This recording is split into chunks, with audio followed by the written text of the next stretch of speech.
My first bad boss, there's 3 bad bosses I talk about in the book, but the first one was probably the worst, the way that the first person who breaks your heart is probably the hardest to get over, because I was so young, I was so unexpecting of it, and I was so naive in the way that I dealt with it. And I think at the time I was just deeply insecure.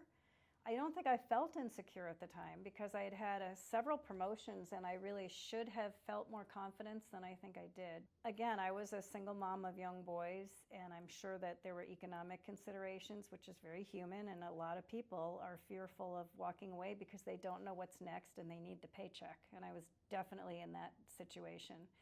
But what I learned from it, and what I wish every person could learn earlier than I did, however early that is the agency, having agency and feeling that you deserve better.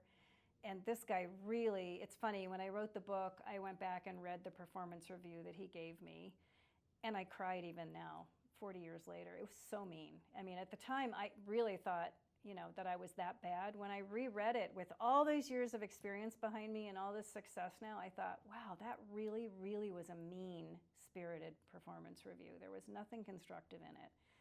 And so why I couldn't just see that, just for the bully that he was, and why I internalized all that negative criticism, even though I had been promoted several times, and why I didn't reach out for help. I never went to HR.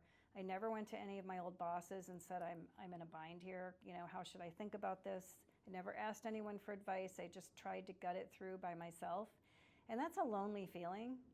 So I think just trying to avoid the isolation that bad bosses can make you feel was probably the biggest lesson that I learned, although it took me a long, painful time to learn it. I wish I had been a faster learner.